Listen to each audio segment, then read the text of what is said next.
మోడీ గారికి ఒక్కసారి తుక్కుగూడ మహేశ్వరం సంబంధించినటువంటి బహిరంగ సభలో వారికి జేజేలు పలుకుతూ ప్రజలు హర్షధ్వానాలతో స్వాగతం సుస్వాగతం తెలియజేస్తూ వారికి రంగారెడ్డి జిల్లా పార్టీ తరఫున వారికి స్వాగతం సుస్వాగతం తెలియజేస్తా ఉన్నాం.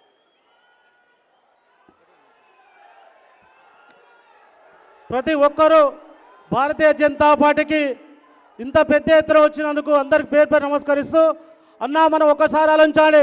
ధర్మం అధర్మం వైపు పోటీ పడుతున్నాం. ఈ గడ్డ మీద మనకు పట్టిన శని సబితా ఇంద్రారెడ్డి గారి ఈ టీఆర్ఎస్ పార్టీ గారి ఈ ప్రాంతంలో ఏ రోజు కూడా టీఆర్ఎస్ పార్టీని గెలవలే. ధర్మం అధర్మం వైపు ఉంది. వీళ్ళని పట్టిన శని వదిలేయాలంటే ఇది భారతీయ జనతా పార్టీ తోటి అవుతుంది. ఈ మహేశ్వరం గడ్డ మీద గెలవబోయేది భారతీయ జనతా పార్టీ. 3వ తారీఖు రాబోతుంది రామరాజ్యం. రామరాజ్యం వస్తుంది. వచ్చినంబడే వీళ్ళనందరినీ తరిమి చేవేలకు తరిమేందుకు మన వంతు కృషి చేయాలి. మీరందరూ భారతీయ జనతా పార్టీకి మద్దతు వాళ్ళకి మీరందరూ ఆశీర్వదిస్తారని మీ బిడ్డగా, ఈ గడ్డ మీద పుట్టిన బిడ్డగా మీ అందరి శ్రీరాములు కోరుకుంటున్నాను. అన్న, మన ప్రాంతంలో చాలా సమస్యలు ఉన్నాయి. టైం లేదు. మనకు డబుల్ బెడ్రూమ్లు ఇస్తాను ఇవ్వలేదు. మన ప్రాంతంలో 3 ఎకరాల భూమి ఇస్తాను ఇవ్వలేదు. మన ప్రాంతంలో 10 లక్షల రూపాయలు ఇస్తాను ఇవ్వలేదు. అయినా ఎంఐఎం పార్టీని పట్టుకొని రజాకారులతో గెలవాలని చూస్తున్న సబితా ఇంద్రారెడ్డి గారిని మనం ఇక్కడి నుంచి తరిమేంత వరకు 3వ తారీఖు పోయే రోజులు దగ్గరున్నాయి. డిసెంబర్ 3 నాడు వాళ్ళని సాగనంపుతున్నాం. నవంబర్ 30వ తారీఖు భారీ మెజార్టీన ప్రతి ఒక్కరు ఓటులో పాల్గొనాలి. మనం ఓట్లో పాల్గొనకపోతే మనం మోసం చేసినట్టయితుంది. కాబట్టి ప్రతి ఒక్కరు మనం ఓటు వేస్తూ ప్రతి ఒక్కరికి ఓటు వేయాల్సిన బాధ్యత, చెప్పాల్సిన బాధ్యత ప్రతి ఒక్కరికి ఉంటుంది. నాకు ఈ అవకాశం ఇచ్చిన రంగారెడ్డి జిల్లా అధ్యక్షునికి పేరు పేరు నమస్కరిస్తూ సెలవు తీసుకుంటున్నా. భారత్ మాతాకి, భారత్ మాతాకి జై శ్రీరామ్, జై శ్రీరామ్. రామ లక్ష్మణ జానకి, రామ లక్ష్మణ జానకి. Thank you.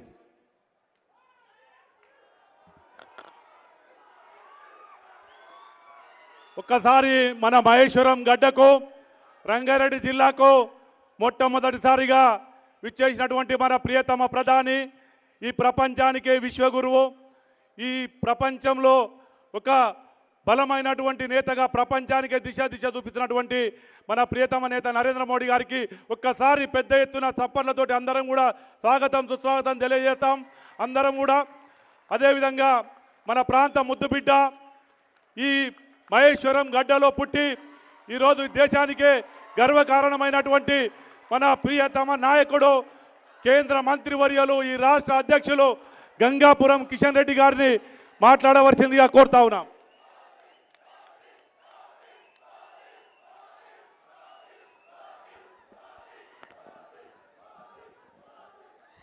भारत माता की, भारत माता की.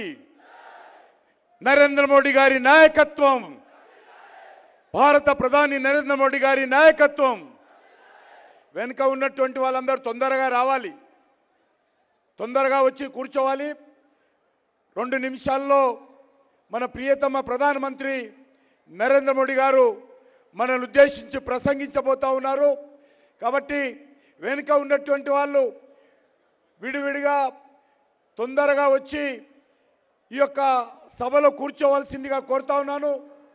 మనకందరికీ తెలుసు, ఈ నెల 30వ తేదీన మన యొక్క తెలంగాణ అసెంబ్లీ జరగనున్నాయి. ఈ ఎన్నికల్లో భారతీయ జనతా పార్టీ తరఫున మరి జనసేన కలిసి ఎన్నికల్లో పోటీ చేస్తున్నటువంటి విషయం మీకు తెలుసు. అందుకే మీ అందరినీ కోరుతా ఉన్నాను, ఈ ఎన్నికల్లో మనమందరం కూడా ఈ యొక్క తెలంగాణ మార్పు తీసుకురావడం కోసం, తెలంగాణలో ఈ యొక్క అవినీతి పార్టీ అయినటువంటి, కుటుంబ పార్టీ అయినటువంటి టీఆర్ఎస్ పార్టీని గద్దె దించడం కోసం ఈరోజు తెలంగాణ ప్రజానీకమంతా కూడా కంకణం కట్టుకొని ముందుకెళ్తా ఉంది. అంతేకాదు ఈరోజు కాంగ్రెస్ పార్టీ కూడా సందట్లో సడేమేలాగా గతంలో దోచుకున్నది సరిపోదని, గతంలో తెలంగాణను ప్రజలను దోపిడీ చేసినటువంటిది సరిపోదని మళ్ళీ మేము వస్తామని చెప్పి అనేక రకాలుగా మాటలు మాట్లాడుతున్నారు. ఈరోజు మనవి చేస్తా ఉన్నాను, కాంగ్రెస్ పార్టీ కానీ లేకపోతే టీఆర్ఎస్ పార్టీ కానీ ఈ రెండు పార్టీలు కూడా ప్రజలను దోపిడీ చేసినటువంటి పార్టీలే. ఈ రెండు పార్టీలు కూడా ప్రజల గురించి ఆలోచన చేయరు. ఈ రెండు పార్టీలు కూడా ఈరోజు కుటుంబాల గురించి ఆలోచన చేస్తారు. ఒక దిక్కు సోనియా గాంధీ కుటుంబం, వాళ్ళ కూతురు, వాళ్ళ కొడుకు, వాళ్ళ మనుమలు, వాళ్ళ తరతరాలుగా ఈ దేశాన్ని జలగల్లా పట్టి పీడిస్తూ ఉన్నారు. మరొక దిక్కు కేసీఆర్ కొడుకు, కేసీఆర్ కూతురు, కేసీఆర్ అల్లుడు, కేసీఆర్ చిన్నల్లుడు, కేసీఆర్ పెద్దల్లుడు ఈరోజు మనలను దోపిడీ చేస్తూ ఉన్నారు. ఈ రెండు పార్టీలు కూడా దేశంలో అనేక రకాలుగా తెలంగాణ రాష్ట్రంలో దోపిడీ చేస్తున్నటువంటి పార్టీలే. కాబట్టి ప్రజలారా ఆలోచన చెయ్యండి. ఏ మాత్రం మనం పొరపాటు చేసినా 1200 మంది ఆత్మ బలిదానం చేసుకొని తెచ్చుకున్నటువంటి తెలంగాణ ఆగమైపోతుంది. ఈరోజు జీతాలు ఇవ్వలేనటువంటి పరిస్థితులు ఉన్నది, ఇండ్లు ఇవ్వలేనటువంటి పరిస్థితులు ఉన్నది. పేద మహిళలకు, పేదవాళ్లకు ఇండ్లు ఇస్తామని చెప్పి మోసం చేసినటువంటి పార్టీ ఈరోజు టీఆర్ఎస్ పార్టీ.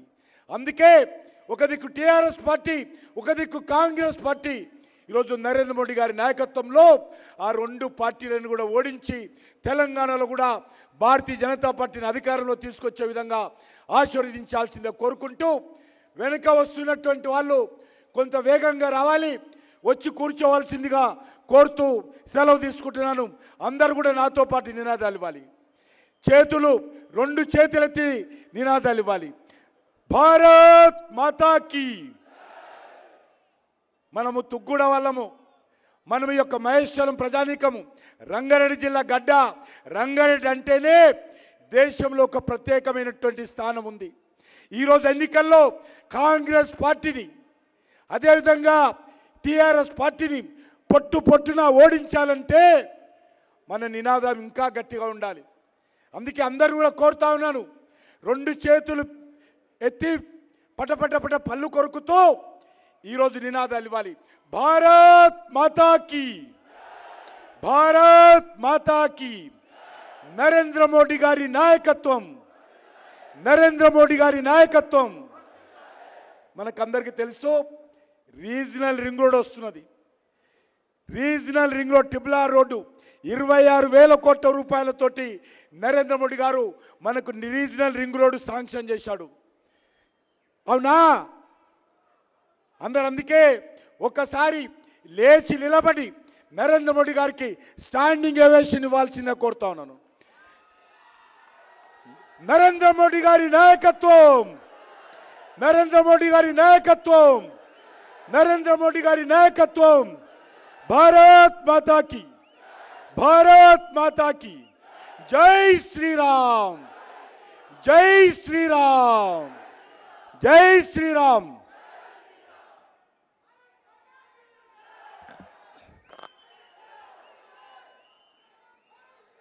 మన ప్రియతమ నేత ఈరోజు ఈ గడ్డలో అడుగుపెట్టి మన రంగారెడ్డి జిల్లాలో ఉన్నటువంటి 8 అసెంబ్లీలతో పాటు ఉమ్మడి రంగారెడ్డి జిల్లాలో ఉన్నటువంటి 3 అసెంబ్లీ కూడా గెలుపుకు మిమ్మల్ని కూడా దిశానిర్దేశం చేస్తూ ఈరోజు మీ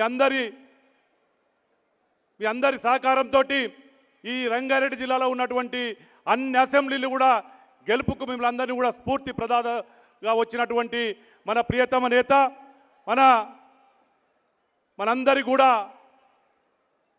ఒక దిశ చూపిస్తున్నటువంటి నాయకుడు మన ప్రియతమ ప్రధాని నరేంద్ర మోడీజీని మాట్లాడవలసిందిగా కోరుతా ఉన్నాను. मैं प्रधानमंत्री श्री नरेंद्र मोदी जी को अनुरोध करता हूं.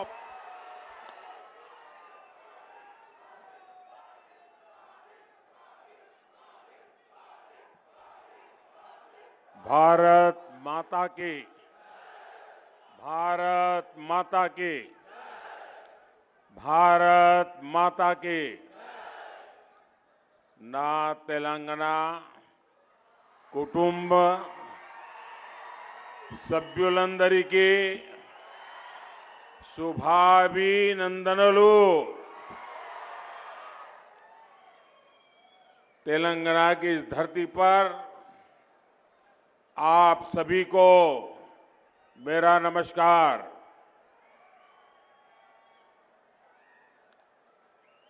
रंगारेड्डी जिले की ये महेश्वरम विधानसभा अपने शिव गंगा मंदिर के कारण काफी प्रसिद्ध है। मैं काशी नगरी का सांसद हूं, जिसे शिव और गंगा की नगरी कहा जाता है। महेश्वरम की इस पुण्य भूमि पर आपके बीच आकर मुझे बेहद खुशी हो रही है।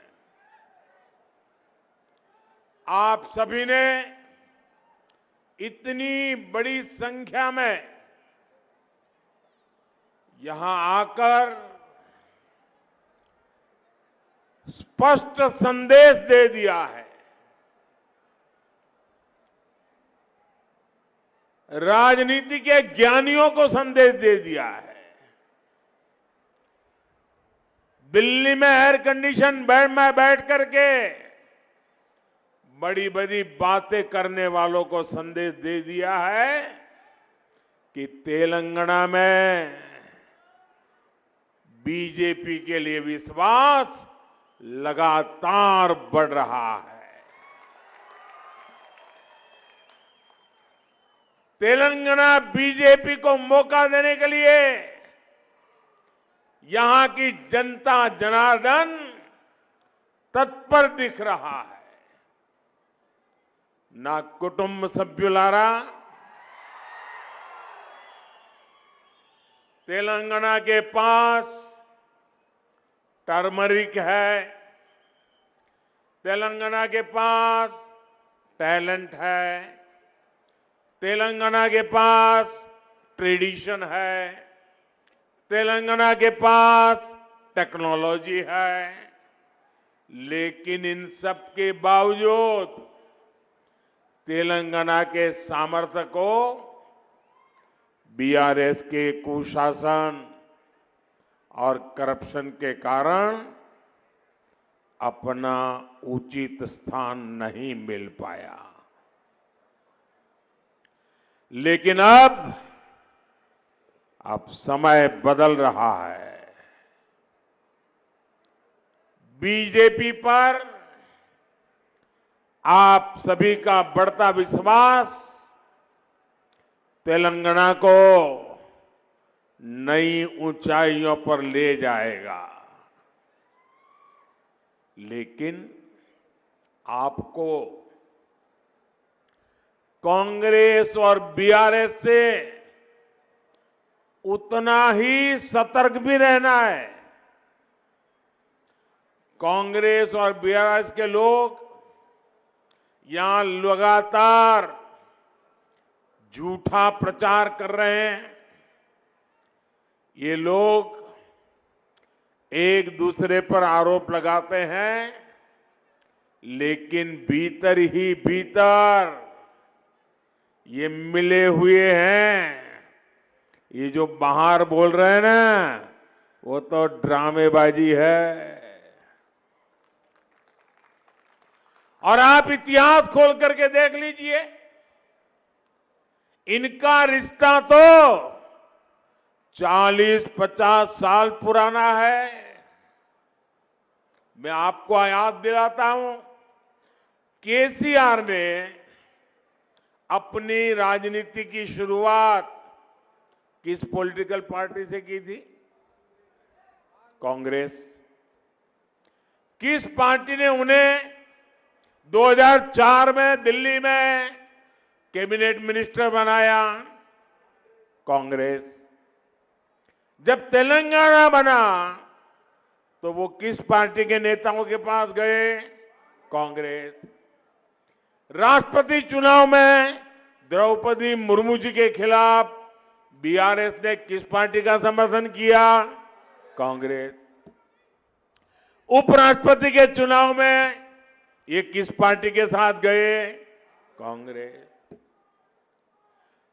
अरे इतना ही नहीं, हमारी सरकार के खिलाफ कुछ दिन पहले जो पार्लियामेंट में अविश्वास प्रस्ताव आया तो ये बीआरएस ने किसको साथ दिया? कांग्रेस।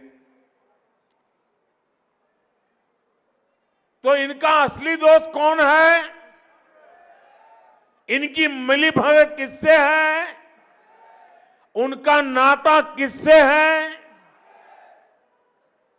और तेलंगाना के मेरे भाइयों बहनों, ये भी याद रखिए, मैं अब भाजपा की पहचान बताता हूं आपको। आप याद कीजिए वो कौन सी पार्टी थी?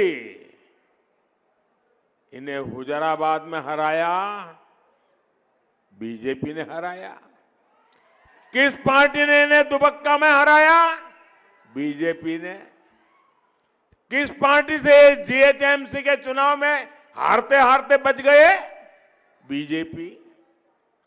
और इसलिए ये सबसे ज्यादा किससे डरते हैं? बीजेपी से। दोनों डरते हैं। ना कुटुंब सभ्युलारा, महेश्वरम की ये सीट इसकी सबसे बड़ी मिसाल है कि कांग्रेस और बीआरएस कैसे एक ही सिक्के की दो बाजू है। यहां पर पिछली बार भी लोग बीआरएस के खिलाफ थे। आप लोग अच्छी तरह समझ गए थे कि बीआरएस ने इस क्षेत्र की उपेक्षा की है, आपके विश्वास को तोड़ा है। इसलिए तब आपने बीआरएस को हराने का फैसला किया, आपने कांग्रेस को वोट दिया। लेकिन हुआ क्या? कांग्रेस की प्रत्याशी ने अपनी पार्टी छोड़कर बीआरएस ज्वाइन कर ली और सरकार का हिस्सा भी तक बन गई। यानी तेलंगाना में कांग्रेस को दिया हुआ हर वोट वो बीआरएस को ही मजबूत करता है। बीआरएस सरकार को हराने और हटाने के लिए आपकी सबसे विश्वसनीय साथी कोई है, आपके सपनों के लिए काम करने वाला कोई है, तो सिर्फ और सिर्फ बीजेपी पार्टी है। और तेलंगाना के मेरे नौजवान, मेरी बात लिख करके रखिए। तेलंगाना की माताएं, बहनें, किसान, युवान, मजदूर, दलित, आदिवासी, पिछड़े, सब लोग, मैं आपको गारंटी देता हूं, आपके सपने ये मोदी का संकल्प है।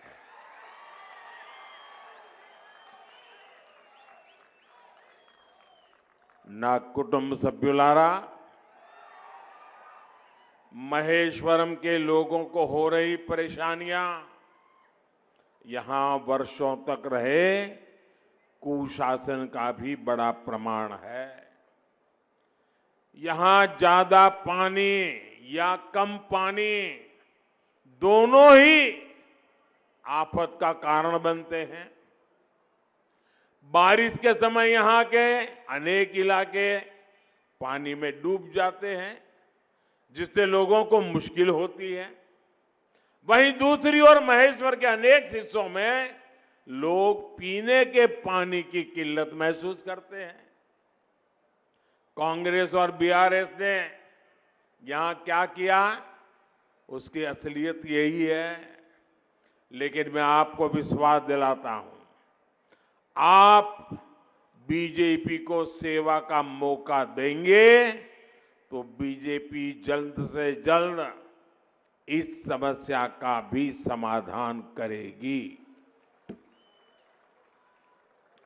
ना कुटुंब सभ्युलारा, कांग्रेस और केसीआर सोच से, समझ से, कार्यशैली से स्वार्थी है और समाज का विरोध, उसमें से राजनीति खोजना, यही उनका कारोबार है। इन्हें 3 बातों से बहुत नफरत है। पहला, इन्हें विकासवादी राजनीति से नफरत है। कांग्रेस और केसीआर पॉलिटिक्स ऑफ डेवलपमेंट को मानते ही नहीं और ना ही कभी इस पर बात करते हैं। इनके भाषणों में सिर्फ नकारात्मक बातें और दूसरे को गालियां, और उनके लिए तो मोदी सबसे ज्यादा फेवरेट है। गाली देनी तो किसको दो, मोदी को दो। इन लोगों को बांटो और राज करो की वोट बैंक पॉलिटिक्स अच्छी लगती है। वहीं दूसरी ओर बीजेपी कहती है सबका साथ सबका विकास, लेकिन तुष्टीकरण किसी का नहीं, अपीजमेंट बिल्कुल नहीं। हम 100% सैचुरेशन की बात करते हैं, जिसमें किसी से भेदभाव न हो। ना कुटुंब सभ्युलारा, कांग्रेस और केसीआर को ईमानदारी की राजनीति से भी नफरत है। कांग्रेस के हजारों करोड़ रुपयों के घोटाले तेलंगाना का बच्चा बच्चा जानता है। केसीआर जो कांग्रेस स्कूल ऑफ पॉलिटिक्स में रहे हैं, उन्होंने भी उसी परंपरा को आगे बढ़ाया है। उन्होंने इरिगेशन स्कीम्स शुरू की और इरिगेशन स्कीम्स को उन्होंने इरिगेशन स्कैम बना डाला। शुरू तो करते हैं इरिगेशन स्कीम, बन जाता है इरिगेशन स्कैम। ना कुटुंब सभ्युलारा, कांग्रेस बीआरएस को पिछड़ों के किसी भी तरह के सशक्तिकरण से भी नफरत है। ये दल एससी, एसटी और ओबीसी के सबसे बड़े विरोधी दल है।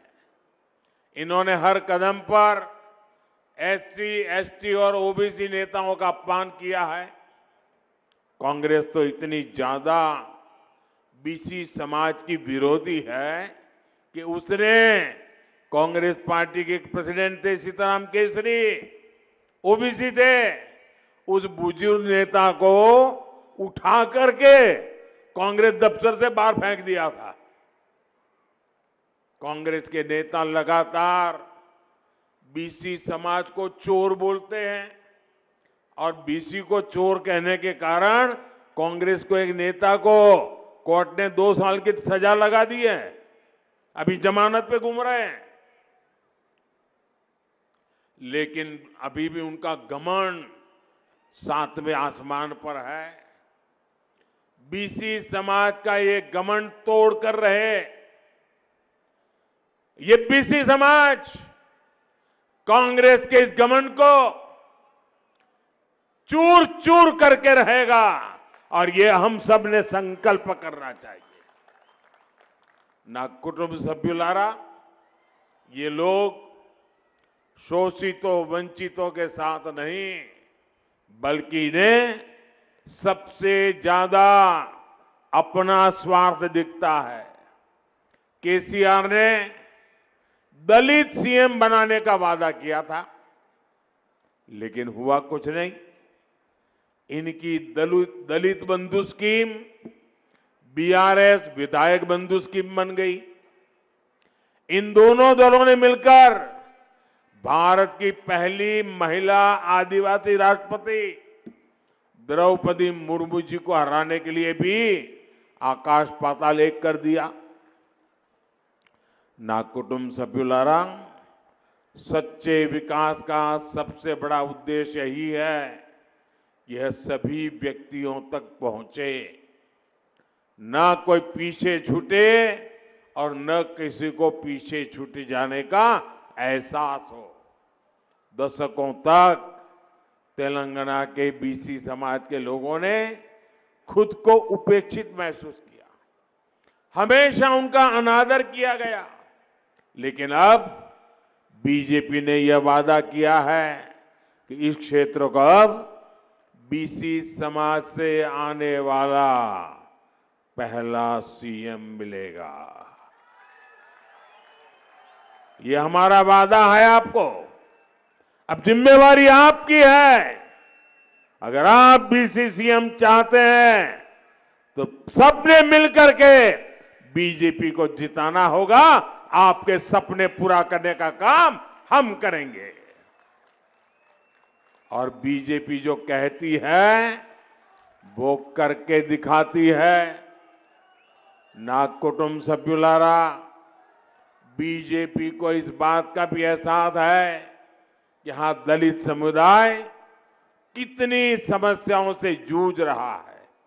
यहां दलितों में भी कुछ वर्ग अन्य लोगों की अपेक्षा ज्यादा उपेक्षित रह गए। बीजेपी मादिगा समुदाय के साथ हुए अन्याय को भी भली भांति समझती है। इस अन्याय का दूर करने के लिए भारत सरकार की कमेटी सारी प्रक्रिया को तेज करने का काम कर रही है। मादिगा समुदाय से जुड़ी एक बड़ी न्यायिक प्रक्रिया सुप्रीम कोर्ट में भी चल रही है। ये केस मजबूत हो सके इसके लिए हम हर संभव प्रयास कर रहे हैं। इन सभी विषयों पर कल ही, क्योंकि मैं कल चुनाव प्रचार में से एक दिन दिल्ली गया था, तो कल ही मैंने दिल्ली में अफसरों से को बुलाया और पूरा रोड मैप बना करके दिया है कि मुझे काम तुरंत चाहिए। साथियों, भाजपा सरकार में विकास का लाभ गरीबों, किसानों, महिलाओं और एससी, एसटी, बीसी समाज तक लगातार पहुंच रहा है। हमने मुफ्त वैक्सीन, मुफ्त ration, PM Awas Yojana, Jan Dhan bank account, नल से जल, ऐसी कितनी ही योजनाएं आप लोगों के लिए शुरू की। हम गरीबों के लिए इतना काम इसलिए कर पा रहे हैं क्योंकि हमने अर्थव्यवस्था का कुशल प्रबंधन किया और घोटालों पर लगाम लगाई। लेकिन तेलंगाना में जो हो रहा है वो तो चौंकाने वाला है। ये बीआरएस सरकार में सरकारी कर्मचारियों को समय पर सैलरी नहीं मिल रही है, पेंशनर को समय पर पेंशन नहीं मिल पा रहा है। जो सरकार सैलरी और पेंशन तक नहीं दे पा रही वो गरीब के लिए कैसे काम करेगी। मैं आपको ये विश्वास दिलाता हूं कि बीजेपी सरकार में सभी को सैलरी और पेंशन अपने समय पर मिला करेगा। और ये भी मोदी की गारंटी है। ना कुटुंब सभ्युलारा, राज्य में बीजेपी सरकार होने से राज्य के विकास को डबल इंजन की ताकत मिल जाती है। जहां भी बीजेपी सरकार है वो वहां लोगों की आय बढ़ाने, उनकी बचत बढ़ाने के लिए काम कर रही है। इसका एक उदाहरण पेट्रोल की कीमत है। केंद्र सरकार द्वारा पेट्रोल की कीमत कम करने के बाद बीजेपी की राज्य सरकारों ने भी अपने यहां पेट्रोल की कीमतें घटा दी। सब भाजपा सरकारों ने घटा दी। लेकिन जहां कांग्रेस की सरकार है वहां पेट्रोल की कीमतें नहीं घटाई गई। तेलंगाना की बीआरएस सरकार ने भी यहां पर हमने जो फायदा आपको पहुंचाने के लिए भेजा आप तक जाने ही नहीं दिया। यानी जनता को लूटने का पैटर्न भी कांग्रेस और बीआरएस का एक जैसा ही है। अगर गलती से भी तेलंगाना में कांग्रेस को घुसने दिया तो आपको बीआरएस की कार्बन कॉपी सरकार मिलेगी। इसलिए तेलंगाना का उज्जवल भविष्य तो इस बात में है, आपका उज्जवल भविष्य इस बात में है कि इन दोनों ही पार्टियों से सावधान रहना। कांग्रेस बीआरएस से अलग बीजेपी आपके हित में ही सोचती है। यहां सरकार में आने के बाद हम पेट्रोल और डीजल पर वैट कम करेंगे, जिससे तेलंगाना के लोगों को राहत मिले। ना कुटुंब सभ्युलारा, जब भी कहीं इंफ्रास्ट्रक्चर डेवलपमेंट होता है, इससे इंडस्ट्री, इन्वेस्टमेंट और एम्प्लॉयमेंट का विकास होता है। पिछले कुछ सालों में हमने तेलंगाना के इंफ्रास्ट्रक्चर डेवलपमेंट के लिए बहुत काम किया है। तेलंगाना में करीब 50,000 करोड़ रुपए के निवेश के साथ 23 राष्ट्रीय राजमार्ग, 23 राष्ट्रीय राजमार्ग परियोजनाओं को शुरू करने का निर्णय लिया गया है।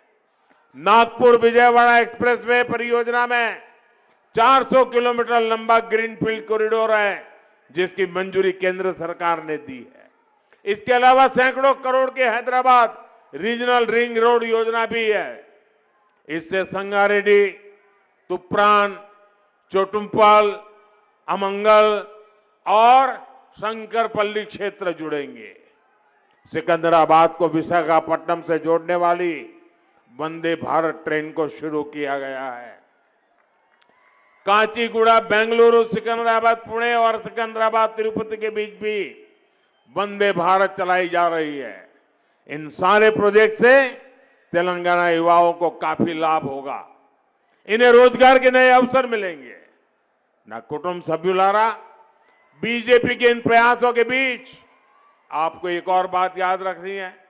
कांग्रेस और बीआरएस कभी भी उन प्रोजेक्ट को तेजी से बढ़ने नहीं देंगे।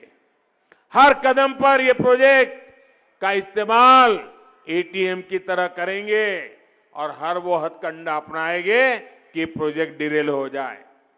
जब तक उनकी जेब नहीं भरेगी, कोई काम होने नहीं देंगे। इसलिए जरूरी है कि तेलंगाना में भी डबल इंजन की सरकार बने, बीजेपी की सरकार बने। साथियों, बीजेपी का ट्रैक रिकॉर्ड हमेशा किसानों के लिए काम करने का रहा है। देश के करोड़ों किसानों को पीएम किसान सम्मान निधि के रूप में 3.25 लाख करोड़ रुपए से ज्यादा की राशि भेजी गई है। तेलंगाना में ऐसे 40 लाख किसान हैं जिन्हें इसका लाभ हुआ है। इसके अलावा केंद्र सरकार फर्टिलाइजर सब्सिडी का भी लाभ किसानों को देती है। दुनिया के बड़े बड़े देशों में यूरिया की बोरी 2,500 से 3,000 रुपए तक में पड़ती है।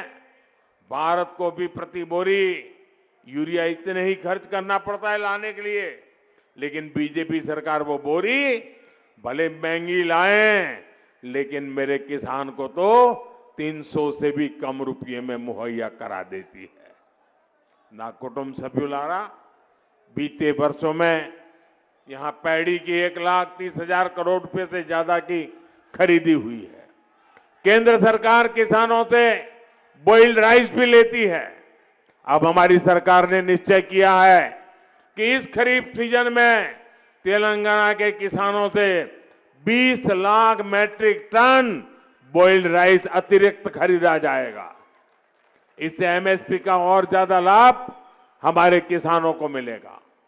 ना कुटुंब सभ्युलारा, बीजेपी एक ऐसी पार्टी है जो विमेन लेड डेवलपमेंट के भाव को मानने वाली पार्टी है।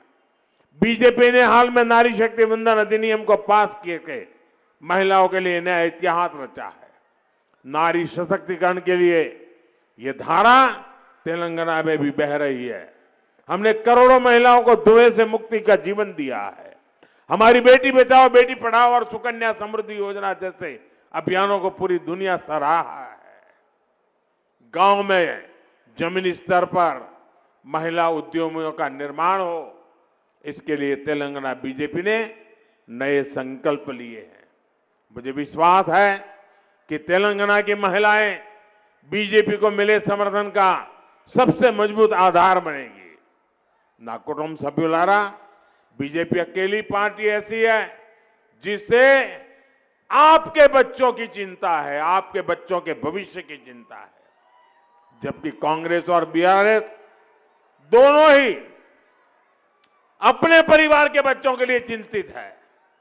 लेकिन मुझे विश्वास है इस बार तेलंगाना परिवारवाद को नकार देगा, इस बार तेलंगाना तुष्टिकरण को नकार देगा, इस बार तेलंगाना कांग्रेस और बीआरएस दोनों को नकार देगा। यहां पर बीआरएस की निजामशाही और कांग्रेस की सुल्तानशाही दोनों के लिए कोई जगह नहीं है। तेलंगाना में एक ऐसी सरकार होगी जो सबका साथ, सबका विकास, सबका विश्वास और सबका प्रयास के लिए काम करेगी। मुझे विश्वास है कि तेलंगाना के लोग बीजेपी को एक ऐतिहासिक जनादेश का आशीर्वाद देंगे। आप इतनी बड़ी तादाद में आए, हमारे सब साथियों को आशीर्वाद दिया, इसलिए मैं आपका विशेष रूप से आभार व्यक्त करता हूं। मेरे साथ बोलिए भारत माता की। दोनों मुट्ठी बंद करके पूरी ताकत से बोलिए भारत माता की, भारत माता की, भारत माता की। बहुत बहुत धन्यवाद।